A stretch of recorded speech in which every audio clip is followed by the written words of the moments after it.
तो कैसे हो तुम लोग। मुझे मालूम है तुम लोग एकदम अच्छे ही होगे। और आज मैं तुम लोग के लिए लेके आया हूँ my wife is from 1000 year ago chapter number 38।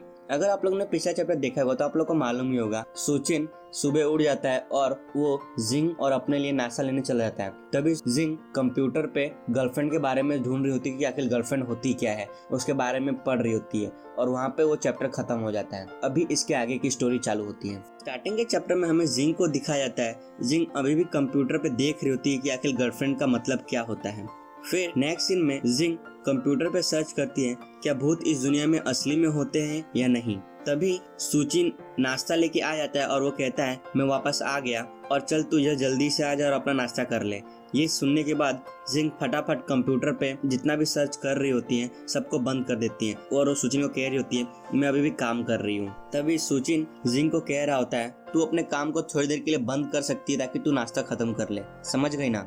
ये सुनने के बाद जिंग सुचिन की तरफ मुड़ के कहती है तो ठीक है मैं नाश्ता करूंगी। फिर सुचिन जिंग को दिखा रहा होता है मैं ज़्यादा कुछ तो नहीं लाया, मैं अभी हल्का खाने के लिए लेके आया हूँ क्योंकि अभी दोपहर का खाना खाने का टाइम हो रहा है। मैं तेरे लिए बन्स लाया हूँ और वो दूध भी लेके आया हूँ। नेक्स्ट सीन में जिंग बन लेके खा रही होती है और सुचिन को कह रही होती है मैं बहुत दिनों से गेम खेल रही हूँ और मुझे अब ऐसा लगता है कि मैं अब इससे भी हार्ड लेवल के गेम को भी खेल सकती हूँ। और अपने मन में कह रही होती है जो सुचिन ने मुझे बताया उसके हिसाब से ये जो माइनिंग एक्सपेडिशन गेम है ये मुझे 18 रुपये देता है थोड़ी देर के लिए। अगर ध्यान से देखा जाए तो ये 18 रुपये 6 बन के बराबर होते हैं। अगर मैं ये माइनिंग एक्सपेडिशन गेम पूरे दिन के लिए खेली तो मुझे इतने बन मिलेंगे कि मैं 3 दिन तक भूखी नहीं रहूंगी और मेरे पास बहुत सारे बन होंगे खाने के लिए। नेक्स्ट सीन में सुचिन को दिखाया जाता है। सुचिन जिंग को कह रहा होता है ठीक है तूने जो मुझे कहा है उसके बारे में मैंने नेट पे डाल दिया, अगर कोई हायर लेवल का गेम क्लियर करवाना चाहता है तो तुझे कांटेक्ट करेगा बाद में। और अपने मन में कह रहा होता है अच्छा है कि गेम की वजह से ये बिजी है वरना पता नहीं आधी रात को कहाँ निकल जाती और पता नहीं कितने लोग को डरा देती, भगवान ही जाने। नेक्स्ट सीन में जिंग को दिखाया था वो बहुत ज़्यादा खुश लग रही होती है और वो सुचिन को कह रही होती है क्या सच में कोई मेरे से कांटेक्ट करेगा हायर लेवल गेम के लिए। नेक्स्ट सीन में सुचिन को दिखाया था और जिंग को दिखाया था जिंग बन खा रही होती है और सुचिन अपने मन में कह रहा होता है जब ये इस दुनिया से ज़्यादा वाकिफ हो जाएगी तब मैं उससे मामूली काम करवाना सिखाऊंगा कि वो कैसे मामूली काम कर सकती है बाहर जाके। नेक्स्ट सीन में हमें सुचिन और जिंग को दिखाया था जिंग बन को ऊपर करके देख रही होती है और उसकी आंखें भी चमक रही होती है, कह रही होती है इसके अंदर तो मीट है। ये देख के सुचिन जिंग को कह रहा होता है तू और भी खा सकती है इसमें बहुत सारे हैं और जिंग बहुत ज़्यादा खुश लग रही होती है। नेक्स्ट सीन में जिंग जूस पी रही होती है और सुचिन को हंस के कह रही होती है इस समय का खाना बहुत ही ज़्यादा टेस्टी है और बहुत ज़्यादा प्यारी लग रही होती है और चारों तरफ फूल खिल रहे होते हैं। फिर हमें सुचिन को दिखाया था सुचिन जिंग को कह रहा होता है ये तो तेरा पहली बार है ना इस समय का खाना खाना, है कि नहीं। नेक्स्ट सीन में हम जिंग को दिखाया था जिंग सुचिन को कह रही होती है लेकिन ये खाने बहुत ज़्यादा टेस्टी है, पिछले दिन का केक भी बहुत ज़्यादा टेस्टी था, इस समय का हर एक खाना बहुत ज़्यादा टेस्टी होता है। नेक्स्ट सीन में सुचिन जिंग को कह रहा होता है हाँ मुझे मालूम है और ऐसा होना भी चाहिए। और इससे मुझे याद आया तेरा जन्मदिन कब आता है, मैं उस दिन तेरे लिए बहुत बड़ा केक लाऊंगा और वो केक तू अकेला खा सकती है पूरा का पूरा। नेक्स्ट सीन में जिंग सुचिन को कहती है मुझे नहीं मालूम मेरा जन्मदिन कब आता है। ये सुनने के बाद सुचिन कुछ नहीं बोलता। फिर नेक्स्ट सीन में सुचिन जिंग को कह रहा होता है अगर ये बात है तो फिर कैसा होगा जिस दिन तू इस समय में आई उसी दिन को हम लोग तेरा जन्मदिन मान लेते हैं, तुझे कैसा लगता है। ये सुनने के बाद जिंग चौंक जाती है और फटाक से सुचिन के पास आई कहती है क्या सच में क्या हम लोग इतना बड़ा केक खाएंगे अगले साल की इसी तारीख को। और हमें जिंग को दिखाया जाता है जिंग बहुत ज़्यादा प्यारी लग रही होती है और सुचिन अपने मन में कह रहा होता है ये तो बहुत ज़्यादा खुश लग रही है सिर्फ केक का नाम सुनते ही। नेक्स्ट सीन में सुचिन जिंग को कहता है मैं सच में कहूँ तो तू आज भी वो केक खा सकती है, मैं तेरे लिए केक खरीद दूंगा बाद में जब तेरा बर्थडे आएगा तब। ये सुनने के बाद जिंग बहुत ज़्यादा खुश लग रही थी और वो कह रही होती है आपका बहुत ज़्यादा शुक्रिया यंग हीरो। फिर अचानक से जिंग अपना मन बदल लेती है और कहती है ये सब भूल जाते हैं, मुझे मालूम है कि केक बहुत ज़्यादा महंगा होता होगा और केक जैसी चीज़ जो इतनी ज़्यादा टेस्टी है वो कम पैसे में थोड़ी ना खरीदी जा सकती है। नेक्स्ट सीन में सुचिन को दिखाया था सुचिन हंस के जिंग को अपने मोबाइल में दिखा रहा होता है केक उतना महंगा नहीं होता है, तू बस आराम कर और इंतजार कर,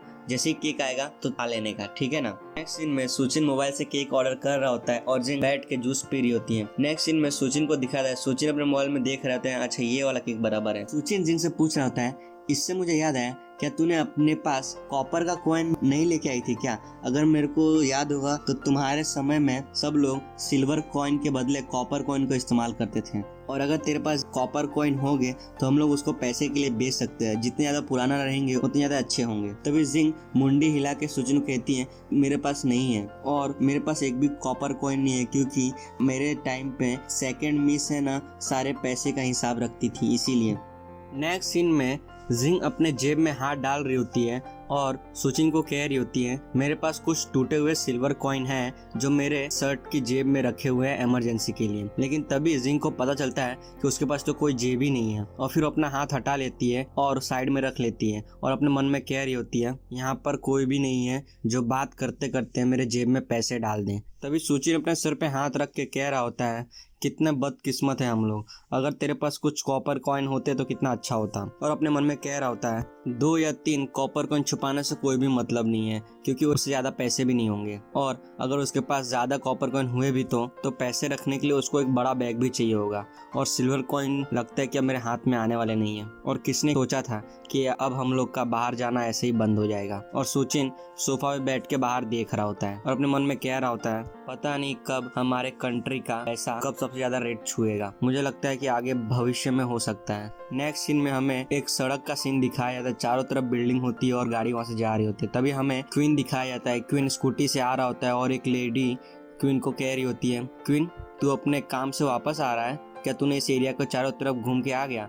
तभी क्वीन उस आंटी को कह रहा होता है हाँ आंटी मैं इधर राउंड मार रहा था लेकिन अभी मेरा काम खत्म हो गया, इसके लिए मैं अब घर जा रहा हूँ। तभी वो आंटी कहती है ये काम बहुत ही ज्यादा थका देने वाला है कि नहीं। तभी क्वीन आंटी को कह रहा होता है ये सब मेरे काम का एक हिस्सा है। नेक्स्ट सीन में क्वीन अपने बिल्डिंग के नीचे स्कूटी खड़ा कर देता है और अपने घर की तरफ जा रहा होता है और अपने मन में कह रहा होता है सच कहूँ तो ये लोग की रक्षा करने से मेरे को ज्यादा ही अच्छा लगता है, एकदम अच्छा महसूस करता हूँ मैं। नेक्स्ट सीन में क्वीन अपने घर का दरवाजा खोलता है और कहता है पापा मैं घर पे आ गया। तभी हमें एक बहुत ही अच्छा कुत्ता दिखाया जाता है, बहुत ही सुंदर रहता है और क्वीन उसे देख के चौंक जाता है और कहता है ये कुत्ता आखिर आया कहाँ से। तभी क्वीन का पापा क्वीन को कह रहा होता है ये कुत्ता मेरे पुराने दोस्त वैंग का है और तू आज से इसको ट्रेन करेगा और इस कुत्ते को पुलिस डॉग बनाना तेरा काम है, समझ गया ना, तब मैं इसके साथ बाहर घूम सकता हूँ। तभी क्वीन अपने पापा को कहता है मुझे कुत्ते को ट्रेन करना आता ही नहीं है। क्वीन का पापा क्वीन को कहता है तू एक पुलिस ऑफिसर है और तुझे कुत्ते को ट्रेन करना नहीं आता, अच्छी। तभी क्वीन गुस्से से अपने पापा को कह रहा होता है क्या किसी पुलिस ऑफिसर को